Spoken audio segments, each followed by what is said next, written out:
confirm with. Okay.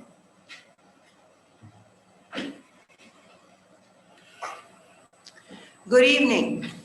I'm Lynn Thoyer, your moderator this evening for this event. This is the League of Women Voters Winona, and we're very pleased this evening to welcome for Districts 21B and 28A, the candidates for the Minnesota Legislature House of Representatives. Welcome candidates. Our candidates this evening are Elise Dieslin, Steve Dreskowski for the seat of 21B, and Jean Pulowski, 28A. Welcome, welcome. As moderator, we also want to thank our co-sponsors this evening, the Advocacy Center of Winona, AAUW, Winona Branch, Home and Community Options, Project Find, the Winona Occupational Rehabilitation Services, or the WORC, and Winona State University Department of Social Work for their sponsorship. Due to the COVID-19 pandemic, we are providing this forum via government access channels and a Zoom option. The general public will not be in attendance. We thank the City of Winona for allowing us to hold this educational forum in the council chambers and the use of its staff and technical assistance with this forum, especially the Zoom option. As you all know, the League of Women Voters is a local, state, and national nonpartisan volunteer organization organized so that we can educate citizens to become informed about participating in government. While we as a league do study and take stands on issues, we do not endorse or support political parties, candidates, or tell the voters how to answer referendum questions or how to vote on their ballot. We will read statements from candidates who are unable to attend the forums. This evening, everyone is in attendance that was invited. So again, welcome Elise, welcome Steve, welcome and Jean. So we want to make sure that the views that are expressed in this educational forum are those from the candidates. We do encourage our members as individuals, though, as we encourage each of you to get involved in your community. That means league members are able to participate in the political party of their choice, with the exception of voter services chairs and generally our president. The Winona participation policy and the ground rules were provided to all of these candidates in advance. Again, this is a live TV cable broadcast. The public was invited to submit questions to the candidates through our League of Women Voters website and on our Facebook page. And we're pleased to announce they have been very prolific with questions. The question sorters from the League viewed the questions and have placed the final ones in front of the moderator to select them. I can have final choice if so. This forum is being taped. It may not be edited. It must be broadcast in its entirety in accordance with FCC regulations. Candidates may share it from our Facebook page from the taped forum in its entirety. The League never edits or takes snippets from the forum tapes to share through any public media. The taping is for public viewing in its entirety to assist in their ballot choices. Again, we have determined the questions this evening to be in good faith, and we will cover all areas of interest expressed by the public in these particular questions. The candidates do not know the questions in advance.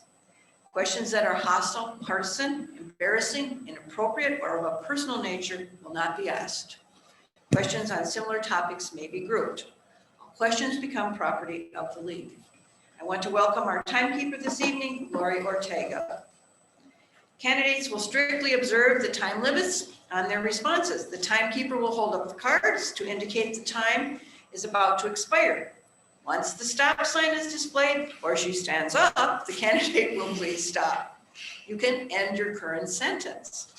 Opening statements are 2 minutes, questions 1 minute each, closing statements.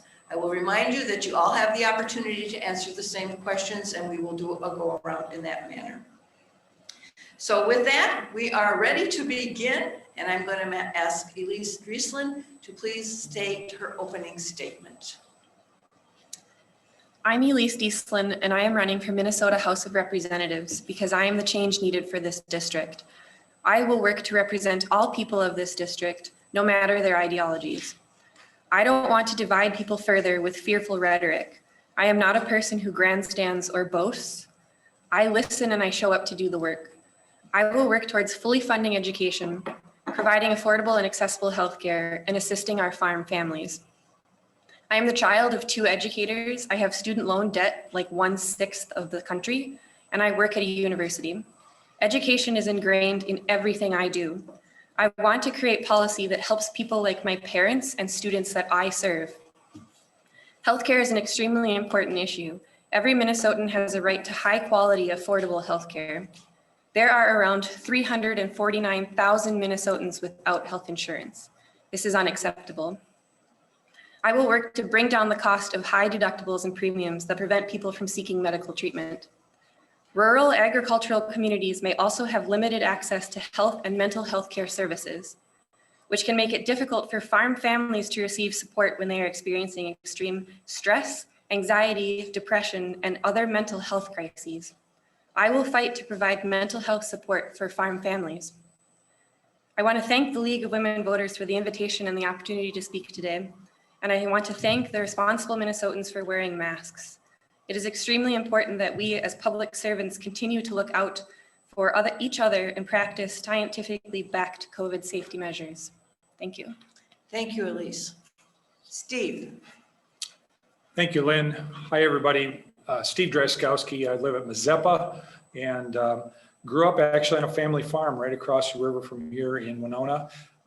Married to my wife, Laura, and my daughter, Kinsey, who now have a grandchild, and gives a little different perspective on life as you bring new life into the world. And I am running so that we can take a better approach than we are, especially in the area of what we're seeing in this state today and in this country, the divisions that are going around violence that is actually ideologically driven versus the rule of law. Are we going to be a nation and a state of laws, or are we going to be a nation and state that's in chaos and anarchy? That's a question that's going to be answered by the people who vote and the decisions that are made in the ballot box in November. We are currently in a constitutional crisis here in Minnesota with the governor's extraordinary powers that he's grabbed. Many of us believe that they're unconstitutional and that we need to do a better job of redefining Section 12.31 in law. That's an area we need to focus on. We've got a biennial budget that's coming up next year that's going to be in a huge deficit. And the question is going to be, is government going to finally yield to the people, or are the good people going to once again be forced to bail out an ever expansive government? Thank you. Thank you, Steve. Jean. First of all, I want to thank the League of Women Voters and AUW for hosting this event. As a past president of the Winona League of Women Voters, I know how difficult it is to host these, particularly in these COVID pandemic times. 1 year ago this week, Winona hosted the entire Minnesota House of Representatives on October 2nd, 3rd, and 4th. Ruth Childs is here tonight. She actually testified before the Ways and Means Committee on Friday morning, which was the last official hearing. We had hearings in Austin, Rochester, Winona, Rushford, Caledonia, Preston. Those hearings covered the entire gambit of the committees of the Minnesota House. And the reason why I bring it up, that was the first hearing of the first mini session that the Minnesota House had in 20 years. It was the second mini session that the Minnesota House had in Winona 30 years ago. So when we get past the pandemic, I want to remind everyone of how productive that mini session was over those 3 days.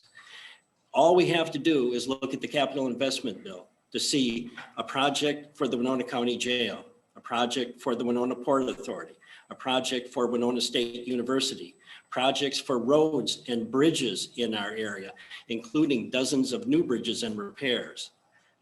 We have to look past what we're in right now, the pandemic, and we have to continue to look forward in Minnesota. We will have difficult times in this legislative session, and I'm sure we will discuss it tonight, but we will succeed. We did it a year ago, and we will continue to do it in 2021. Thank you.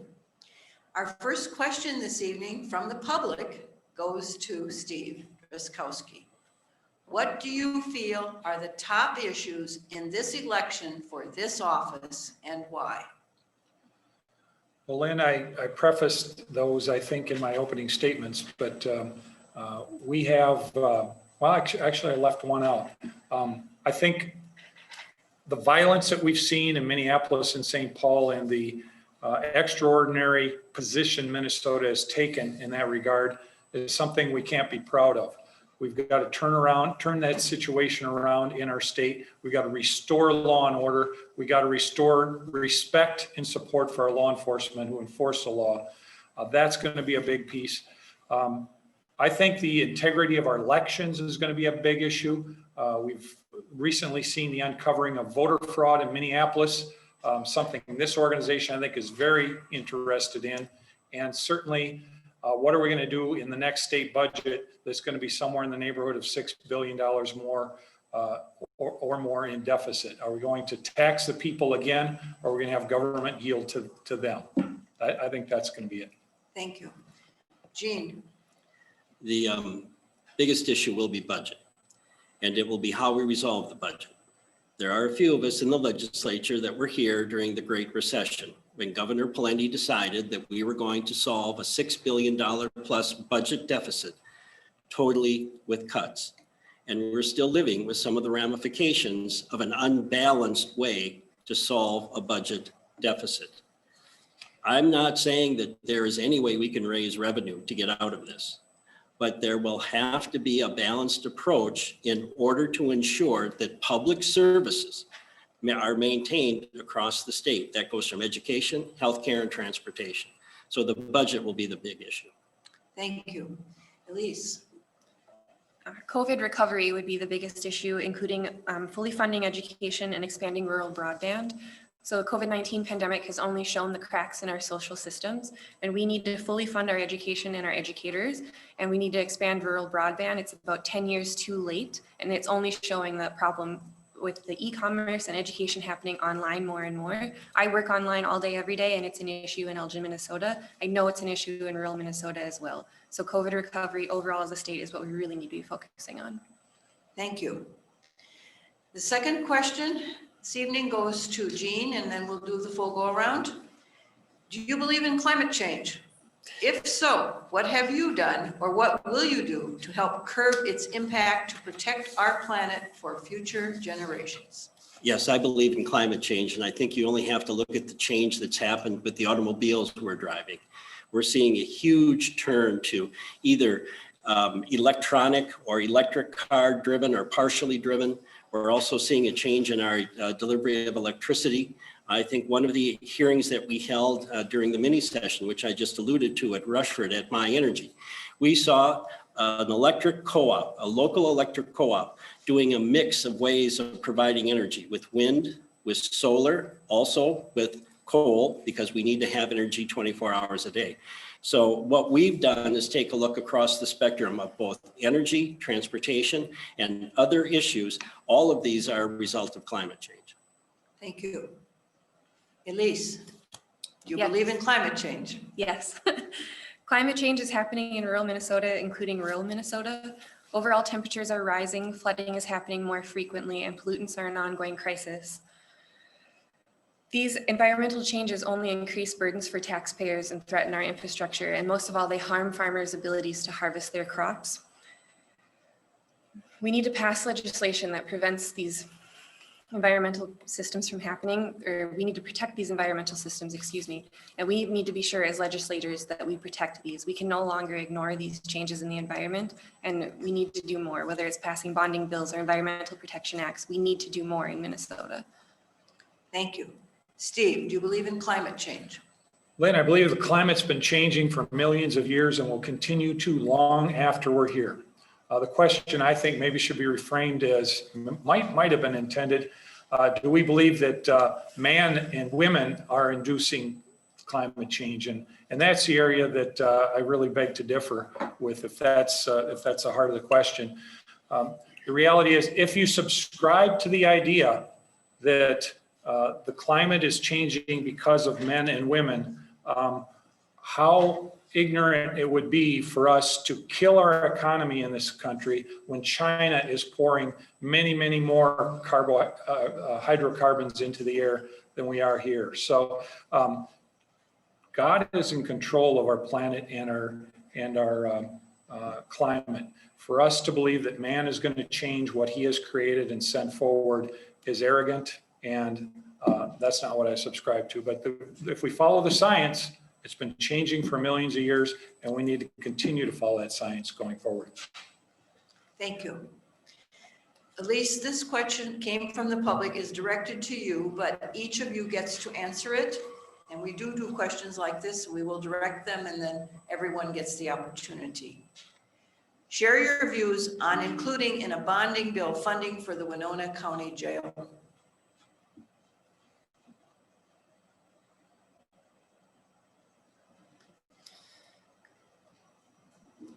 I'm not sure how entirely to answer that question, if there's lacking funding for the Winona County Jail or if they're wanting to get more funding. Is there any information further on that The question? question is exactly as retrieved from Facebook. Okay, understood.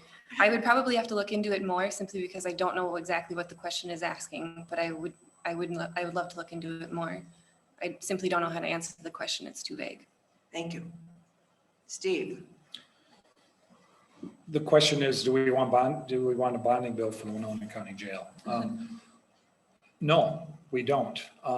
The reality is we've got two counties around Winona County, Wabasha and Houston County, that in the past 15 years have built brand new jails, and both of them are at under capacity. We have the taxpayers paying out the nose in those two counties for them, and we have a county here that is going to place themselves in that same negative operating environment. I understand in the county of Wabasha, for instance, if they took their prisoners, their 10 prisoners that they have in a jail that holds 72 people, and they instead moved them and had them housed, rented space in Red Wing, they'd save $1 million in taxpayer money a year. That's the type of liability that's going to be coming here. I don't think we should be using state taxpayer money to continue to fund this type of system. We need the counties to get together, start to build some efficiencies. Thank you. Jean. There were a series of meetings with legislators and the Winona County Board and the law enforcement of Winona County in 2019 and 2020, dealing directly with the Winona County Jail. Winona County is under both federal and state mandates to change dramatically its current jail, which is a danger to the people who are put in the Winona County Jail. So unless we change the mandates at the state and federal level, Winona County is going to have to build a new county jail. In the bonding bill that the House passed and did not go anywhere in the Senate, we did have 700,000, or I'm sorry, it didn't pass the House because we didn't get Republican support. Sorry, I forgot that small part. We had $700,000 to assist the county in the beginning of the planning of that jail, but they are under both federal and state mandates. Thank you. The next question, we start with Steve. This is question number 4. The COVID pandemic is affecting the Minnesota economy. What do you suggest to be done to help businesses around your district? Well, Lynn, I think I take exception with the way that the governor has treated this to begin with. Not only do we have a state law that's unconstitutional, the governor's handling and interpretation use of that law, I believe, is unconstitutional as well. We need to trust the people in this state again, instead of having a one-size-fits-all dictatorial government that is dictating the people of Minnesota how they're going to live. That type of dictation and fear has squashed our economy in this state. We've got an unemployment rate twice of the states around us. We have states like South Dakota that have led the way and actually trusted their citizens, have much, much lower COVID problems than we have here, and their economy is doing much, much greater. That's what I would do differently. Also, we need to focus the government support on the people that are vulnerable to this and let the rest of the people move this economy forward. Thank you. Jean. The Thursday of the first special session that was held this year, There were 7 Greater Minnesota DFLers that had a private conference call with Governor Walz. And it was on the issue of his executive orders and their inflexibility in Greater Minnesota, particularly when you compare the Main Street businesses to the box stores. And we pushed, and at least 2 of us voted with the Republicans on the Walz directives in order to get flexibility so that our Main Street businesses would be able to compete. Since that time, we've also pushed very hard for the 300 plus school districts in this state. And I will say this, Governor Walz did listen, and he has allowed flexibility for those school districts and how they address this COVID crisis. The issue has to be, if we're going to live under executive order, there has to be flexibility. One size does not fit all. Thank you. Elise. So we've had 3 special sessions to try and pass legislation to support Minnesota through COVID, one of which was the CARES Act for local funding. It was already being used in small towns, and relief like this has been huge for small businesses. I serve on Elgin City Council, and this funding has been a huge relief even in our small city of about 1,000 people. We've been actively working to try to disperse those funds through our local businesses. House File 28, which is Economic Development Grant Program, exceptions provided during peacetime emergency, has been extremely helpful as well. I want to address the vulnerable people that should not move back into the economy and let the non-vulnerable move forward. I think that's extremely risky, especially since we don't know how easily transmitted this is. And if you are a vulnerable person and live with a non-vulnerable person, as I do, I work from home all day, every day, and my husband works outside of my home. He could potentially bring it to me, who is someone that has asthma, a pre-existing condition, already affecting my respiratory system. And I don't think it's necessarily the safe thing to do, to just let half the people potentially go out of their homes and bring it to the vulnerable people in their homes. Thank you. The next question, we will start with Jean. The Minnesota House of Representatives currently has a select committee on racial justice meeting. They are discussing whether racism should be seen as a public health issue. Would you agree that racism is a public health issue? I would agree that it impacts public health given recent events. We have certainly seen with the activities, particularly in Minneapolis and St. Paul, that there is a direct correlation between racism and public health. The committee was formed to begin to address that issue. And it's interesting that the first way we're going to address it is inside the Minnesota House of Representatives itself. So I think it's long overdue. It's something that we have to do. And I like the fact that we're looking at us first. Thank you. Elise, would you like me to read the question again? Sure. Okay. The Minnesota House of Representatives is currently has a select committee on racism and racial justice meeting. They are discussing whether racism should be viewed as a public health issue. Would you agree that racism is a public health issue? Yes, I would definitely agree that this impacts public health, as Representative Pulowski mentioned. I work at a university that is a health science university, and I also serve on the diversity and inclusion committee at that university, and this conversation comes up regularly.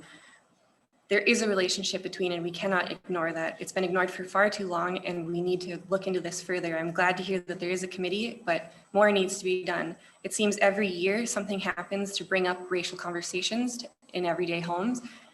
At some point, we have to do more. Something has to stop. We have to realize that this is a problem, this is a systemic issue, and it is ingrained in all of us, whether we like it or not. And this is something that I'd be extremely proud to look into further as a state, because we have to do more. Thank you. Steve. Lynn, I think the issues are being confused here. I've heard discussion about difference in different races maybe being affected differently in public health, whether it's from COVID or other diseases. I think that's been documented over and over, and there's really no doubt that that's true. And different races can be predisposed to different diseases differently. Racism is not racism is a behavior. And so the answer is no, I don't believe racism should be a public health crisis. This is simply a political agenda by the left to use their racism message to bring more money for people from Minneapolis and St. Paul from the public health funding that we have, the huge amount of public health funding that we have in the state of Minnesota. Thank you. This next question, we start with Elise. The topic switches now to another genre. Tailpipe exhaust from cars, trucks, and tractor trailers account for 40% of air pollution in Minnesota. Do you support Governor Walz's Clean Car campaign for better mileage standards and more dealer options for electric cars and hybrid models? This campaign would not affect consumer choice for gasoline, diesel, or electric. I think this would be a great choice for citizens in Minnesota. I know I personally have looked into the use of an electric car. I work in Rochester, I live in Elgin, it's about a half an hour commute, and oftentimes electric cars simply can't make it on a single charge. And so I would like to look into an initiative where we can expand what electric cars can do, especially I have family that lives in the Twin Cities. That's a good hour and a half. An electric car may not make it that whole way. I had school and I finished my master's this spring in St. Paul. I was traveling every weekend to go to classes in a gasoline car. And if I had another choice, whether it was mass transit or an electric car or something, simply a cleaner option, I would have 100% taken that opportunity. But we need to expand on them. Thank you. Steve? Can you repeat the question, Lynn? Sure.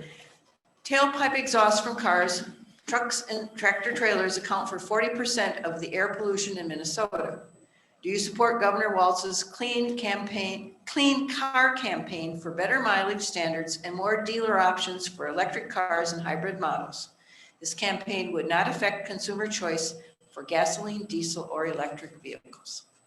Well, the second part of the question cannot be congruent with the first part of the question if we are actually seeing policy that the governor is bringing forward. No, he's got a policy proposal to tie us to the state of California and their radical environment control standards. Absolutely no on that, and very likely no on this. If he's talking about mileage standards, you are going to affect consumer choices. The reality is the best approach is a consumer-driven model that lets the people make the choices, keeps the government out of the way. If the government gets in the way and starts prescribing all of these things that need to happen before you can buy a car, or when you buy a car, or how you buy a car, the price is going to go up for the people and the quality of the experience is going to go down. Government does it all the time, and Governor Walz with his radical left ideology is in there, and I'm fighting it left and right. Thank you. Thank you. Gene? You can't mandate what people will buy. And the market is already driving us toward a hybrid or a fully electrified car. There will be a time, and it's coming very fast, where we will have people who will never drive an internal combustion car. That's coming, and it's not far away. So I applaud the governor for stating something that's already happening, but you don't do this by mandate. The public is already pushing it, and we are well on the path to going down a road where we will not have internal combustion cars. Thank you. Next question, we start with you, Steve. Minnesota public schools are hurting dealing with the effects of teaching children during the pandemic. What can the legislature do to help the children and our future? What they can do is figure out ways to get our schools opened up again. We've got to get back to normal.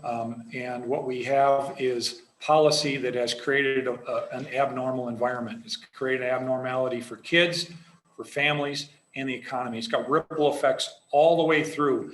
And I'm hearing from constituents every week frustrated about this and how it's tearing up their families and it's hurting their kids. We've got to bring things back to normal. Unfortunately, the governor and his radical agenda wants to create this abnormal in order to create legitimacy for his unconstitutional executive orders that he's placing on the people of Minnesota. That's what he's doing that because he doesn't want things to be normal again. But kids and families and schools want and need it to be normal again. Thank you. Gene? As long as we're in the midst of a pandemic that continually has increasing numbers of those individuals who are either passing the disease or acquiring the disease, the best thing we can do now is upgrade the technology of our schools. This has shown painfully how badly the schools have addressed technology, and that's partially our fault. And in that upgrade, we also have to find a way to help those students who are handicapped, who can't physically use the technology and need someone to assist them. So we're going to have to get a way to help those individuals too. But we're on a path now of technology, and distance learning is going to require a level of technology that's equal to all, and we're going to have to supply it. Thank you. Elise? In everything that I have heard, teachers and families simply want to be safe. I think that if we can expand rural broadband, as I mentioned earlier, is already a necessary thing. We can help in rural areas. We need to help fully fund education, again, as mentioned earlier. Opening schools is not necessarily the safest option, and it may not be a thing that is going to continue happening. We have no idea how long COVID-19 is going to be around for, and we can't simply assume that we're going to get out of the woods with this. The university I work at, again, I have not been physically at work since March 13th. I work online and I will continue to work from home, but we're experiencing complications all the time from how we can keep our students safe at the university level. And my parents are K through 12 teachers, and I don't necessarily think keeping the schools open is the safest option. And again, my parents could get it and bring it home to a person who is vulnerable. I don't think that that is the safest option. Thank you. The next question, we start with Jean. Do you believe that Black Lives Matter? Why or why not? That's an interesting question. I was raised a Catholic, and we believe that every life mattered. I don't find a difference between a Black life or anyone else's life. All lives matter.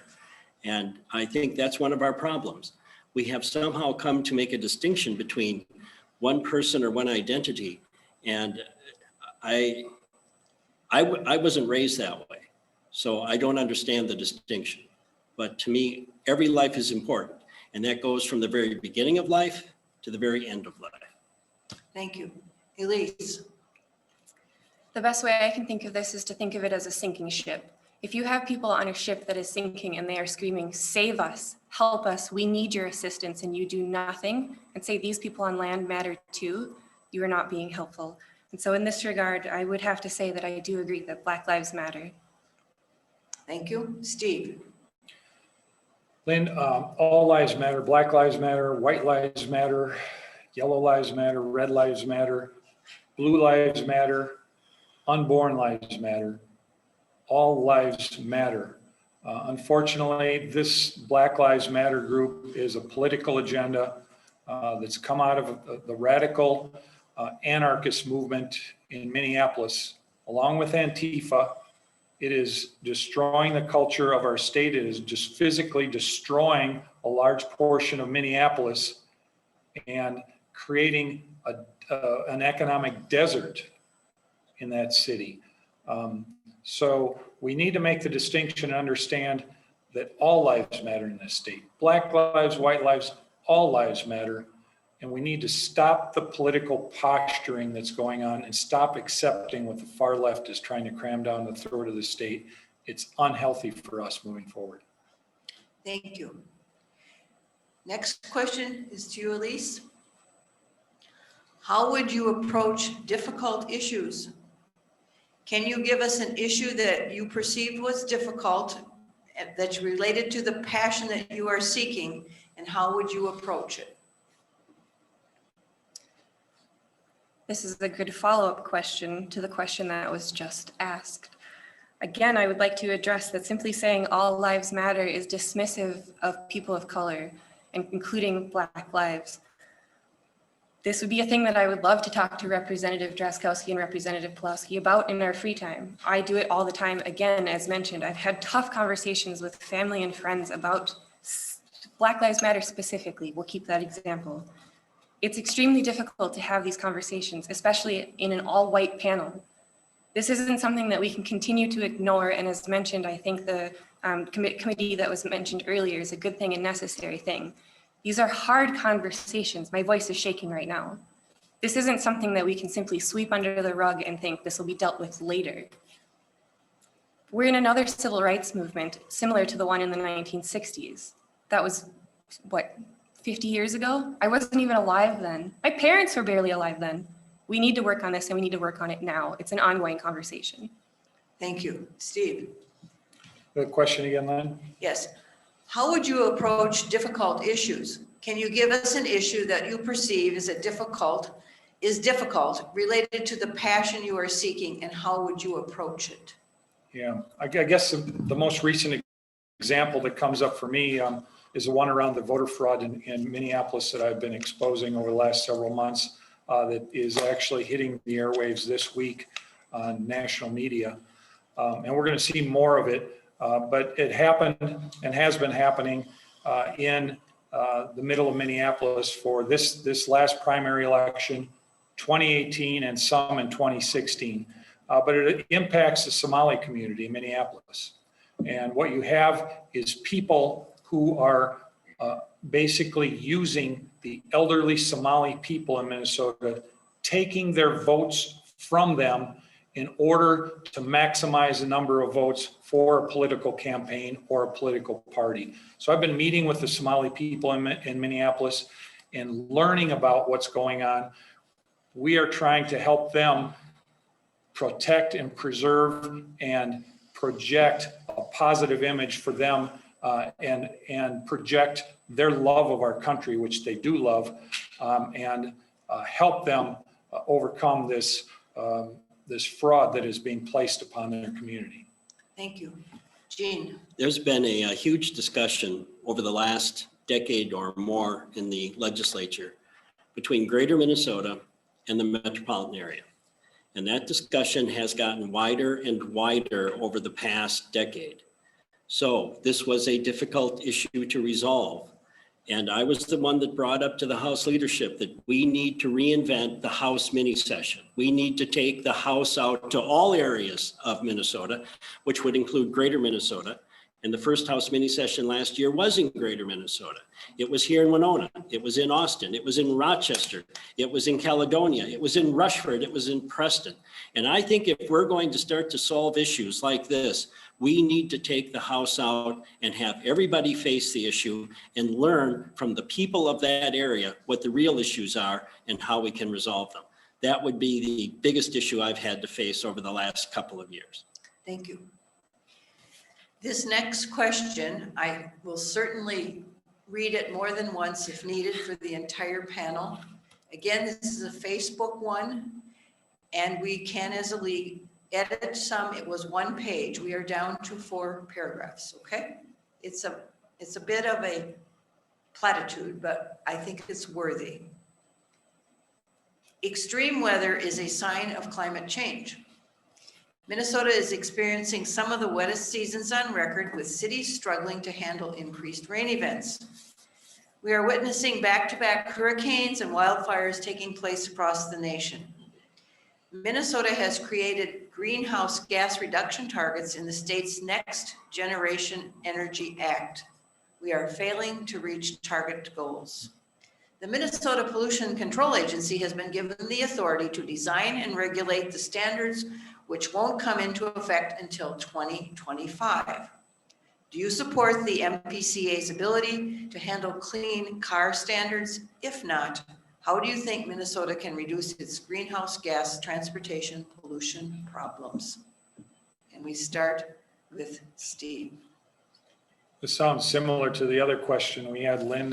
It's, kind of focusing on the, man-made climate change. I hear the arguments about this is, we're having the wettest summers or wettest, spells. We're having more floods.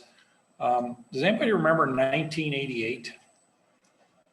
I was standing on the farm with my dad in 1988. And it seemed like it didn't rain all summer. It was the driest year I ever remember. And a little perspective, I think, helps. We see that God and his, by his extension, Mother Nature, if you will, brings us lots of change over time. We're going to see dry times again down the road. That's just how it works.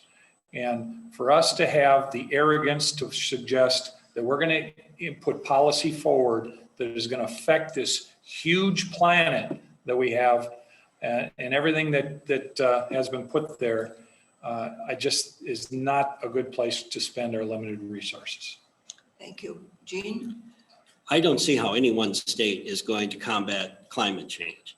So to put the onus on Minnesota or the Minnesota Pollution Control Agency, whose history has been, shall we say, rather checkered in addressing any issue, I think simply isn't going to work. When you're looking at disasters, we unfortunately had the largest disaster in the history of this state in 2007, when 15 inches of rain fell in one night in southeastern Minnesota. It completely flooded Rushford. It knocked out dozens of roads and bridges and made southeastern Minnesota almost impassable.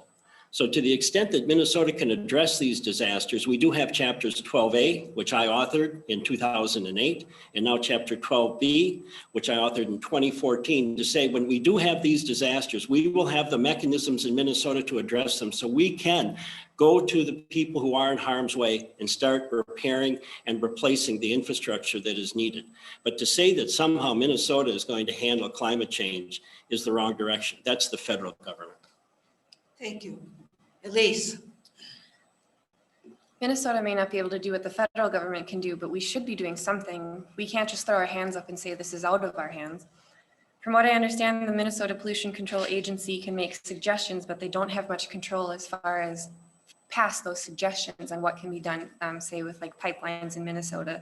There should be more control given to the Minnesota Pollution Control Agency, and they can own those a little bit more and kind of tell people, don't drill here, don't work near this river.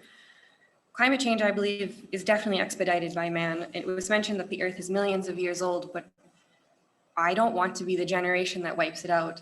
And the planet may be here after humans are, but do we want to see that? Again, the dinosaurs got wiped out by a natural disaster and they're no longer here. Humans on Earth may just be a blip in the timeline overall, and I don't want to be a contributor to that. We as a state need to do everything possible we can do to help circumvent climate change. Thank you. The next question, we will start with Jean. Governor Walz has a Build One Minnesota plan that works towards bipartisan support for programs that will help Minnesota. Do you support this bipartisan work? Can you work in a bipartisan manner, or will you work specifically with your own party? All right, I'm going to repeat what I've repeated now twice.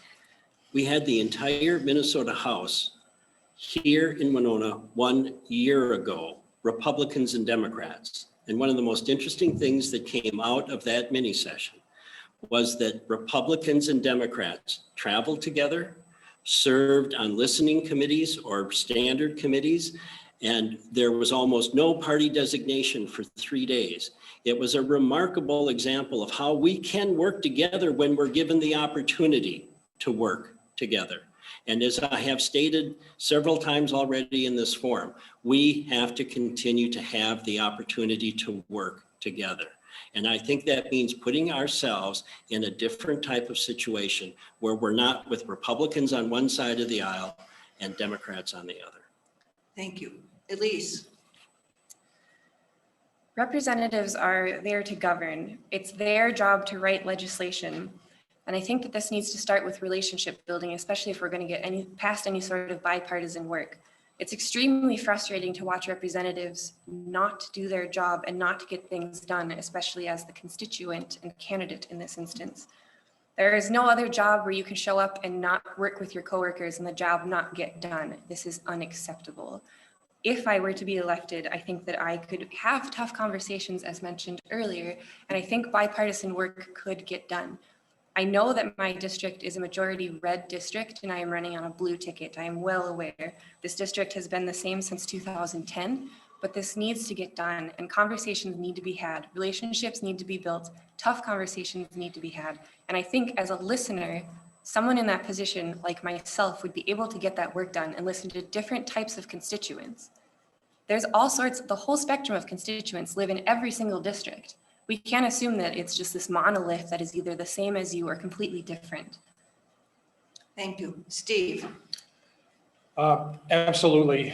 We, all 134 members of the legislature at some point work together with the other side of the aisle. As a matter of fact, I do regularly. I know Jean does. I know that other legislators do. As a matter of fact, we probably have more bills pass the Minnesota House that are unanimous or near unanimous than ones where we're actually butting heads.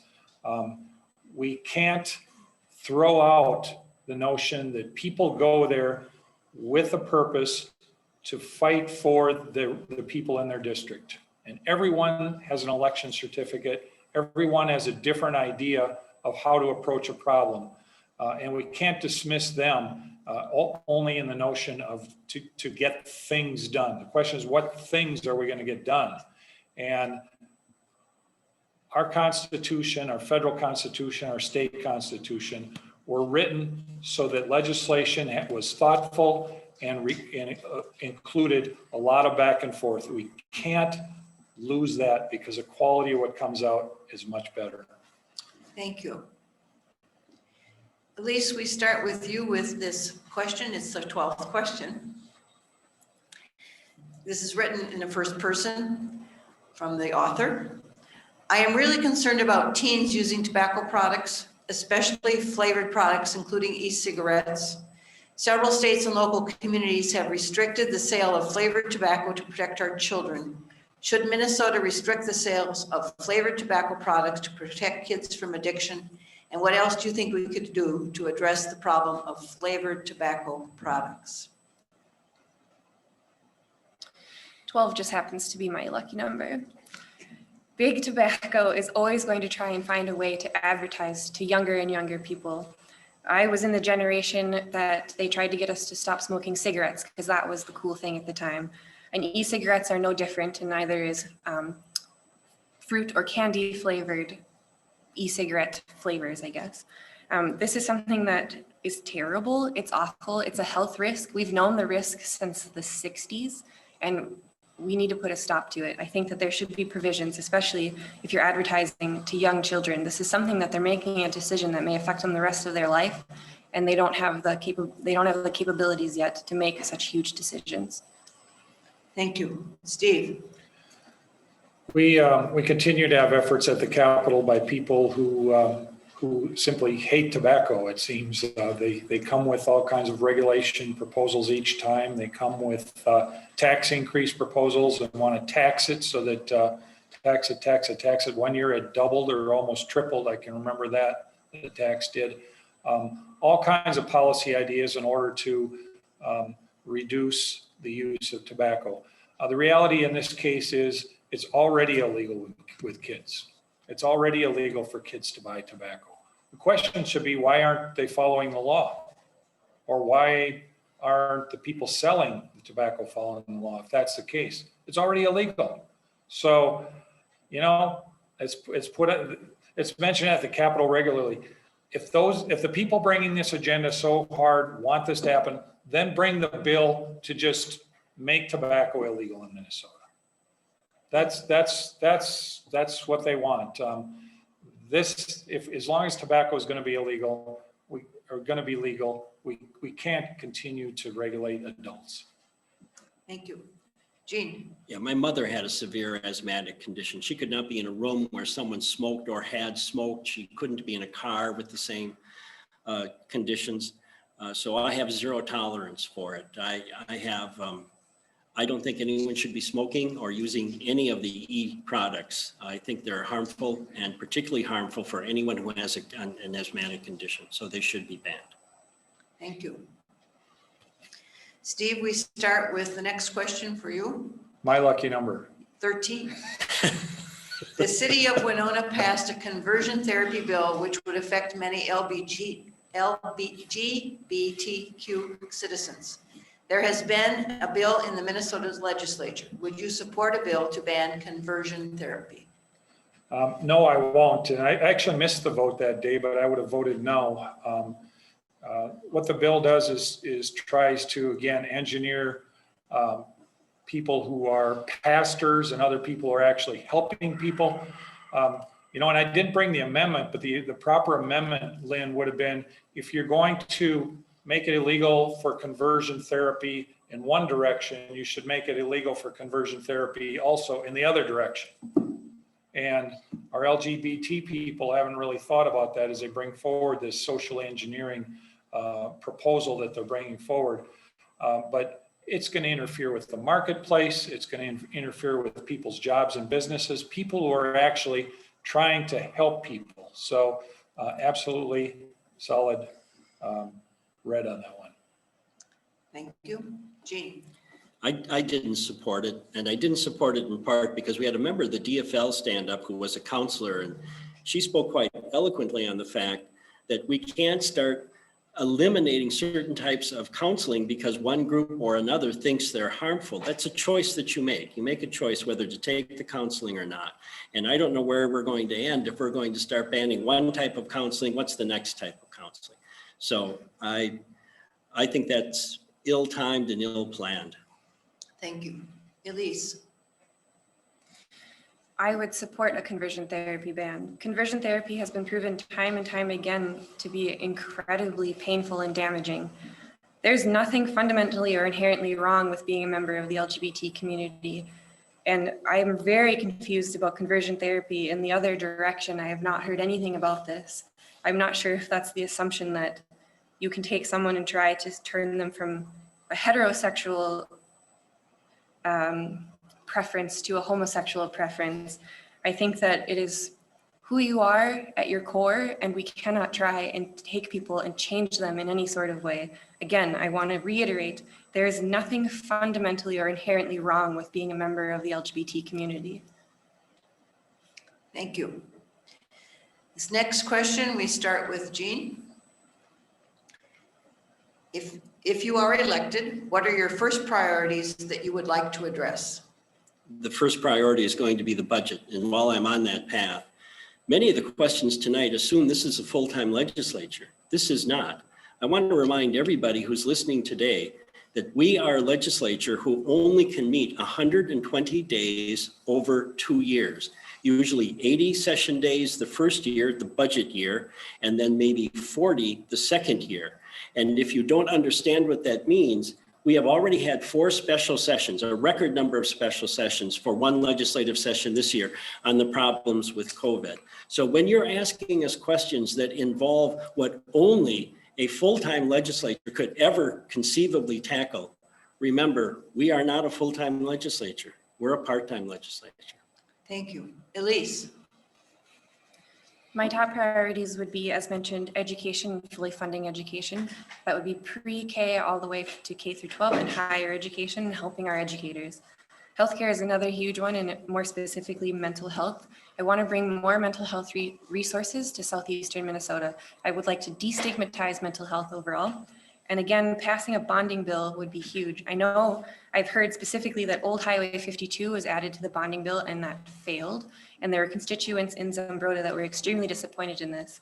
I'm a city councilor in Elgin. I heard from another city councilor in Zumbrota, and they were waiting specifically on that bonding bill to pass, and it did not go through. And I know that there are things in our district that are lacking, and they are being voted against. Thank you. And Steve? My top priority, and I'm hopeful that Republicans gain control of the Minnesota House again. And if that happens, the first thing that I will do is push to remove the governor's extraordinary unconstitutional powers that he has grabbed and abused the people of Minnesota with.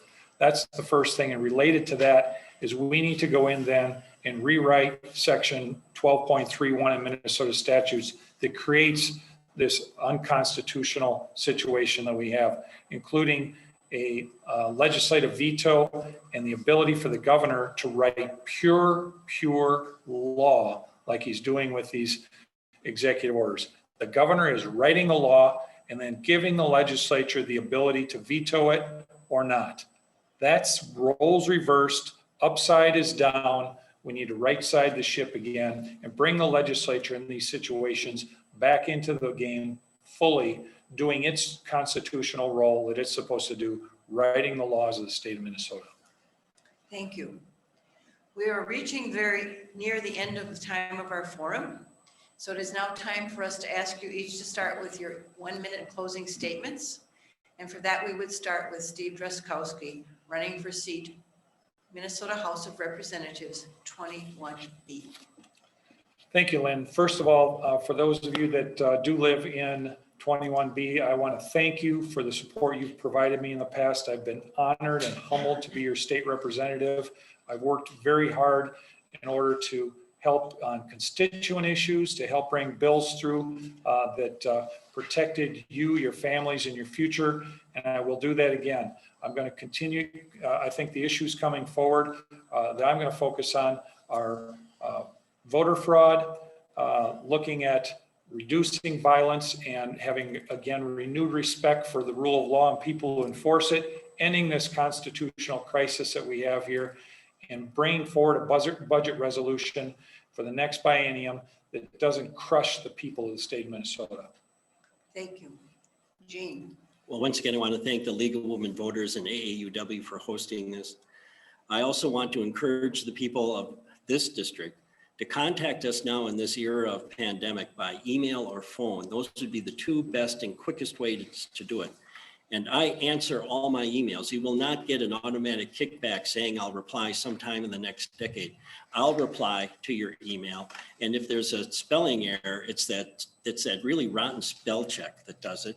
And I copy me so then I can correct the error when it comes back. So please contact us with anything. I know there have been issues and problems, particularly with driver's tests. There have been issues with how the executive orders have been implemented, and at times we've been able to help you take that and be able to change it or make it work for you. So nothing is terribly permanent here. We can make changes and adjustments. And coming into the legislative session, we're going to need all the help we can get. I suspect we'll be $6 billion or more in the hole by the time session starts. So we're going to need all of your help. Thank you. Elise, 21B candidate. Again, I want to thank you all at the League of Women Voters for the invitation to be here today. This election is incredibly important, and with your vote, I will be the voice for all the people who live in our district, because I believe you do this job to serve others.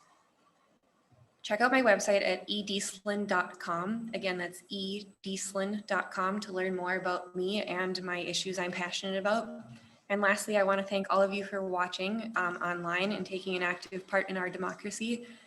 This simply can't happen without people being involved and researching their candidates ahead of time. And I would love nothing more than your vote this November, and we can flip this seat. Thank you. Thank you to each and every one of you candidates for being willing to run for public office, and we thank you for your forum tonight. The League would also like to thank our co-sponsors again, the Advocacy Center of Winona, AAUW Winona Branch, Home and Community Options, Project Find, the Winona Occupational Rehabilitation Services, and Winona State University Department of Social Work. Thanks HBC for taping this forum, and also to the City of Winona for its chambers. This forum will be placed on our League Facebook page in the next few days, so you can check it out again. We would like to also share the upcoming forums that are going to be coming tonight, immediately following at 7 p.m. to 8 p.m. The Minnesota Senate Districts 21 and 28 candidates will be here. We ask you to rejoin us on cable TV or Zoom promptly at 7 p.m. Tomorrow evening is our final forum for this general election, Wednesday, September 30th, 5:30 to 6:30 p.m., the Winona Area Public School Districts, sections 3, 4, and 5, 3 districts for the Winona Public School Board. That event also will be on Charter 987 and HBC Channel 19. The Zoom option is again available, and check the City of Winona's website for the calendar of events to catch that link. Local print material has also been provided, and we thank the media for doing so for our live audience out there tonight. Registration to vote. Please register to vote. You have until October 13th for the general election to do it online with the Minnesota Secretary of State's office. You need to check the process and do it yourself and if you need help, the League of Women Voters website at the Minnesota League of Women Voters can be useful for general voter services information. If you want to do something locally, call the Winona County Auditor Treasurer's Office or the Winona City Clerk's Office. They will also help facilitate you to register to vote. The League of Women Voters Minnesota and League of Women Voters Winona, due to COVID-19, are supporting vote from home campaign options. Registered voters can ask for a mail ballot from the Secretary of State's office. And again, the process is easy and simple. This again, we remind you that option closes on October 13th. But you can vote early and you can vote now. You can go down to the Winona County Auditor Treasurer's Office located at 202 West 3rd Street, Winona, Minnesota, and register do your balloting between 8 a.m. to 4:30 p.m. or request an absentee ballot. If you need help there, bring along the items you need, your driver's license, your social security number, and the auditor's office will help you with your early voting. You can also vote at the polls, but there's extensive pieces of material needed to do that. So check again, Minnesota Secretary of State's office for those details so you have the proper identification to provide to an election judge. If you need more information about your candidates, Vote 411 is online. It's a resource that we know many of our local candidates have filled out in Minnesota for information. Please vote.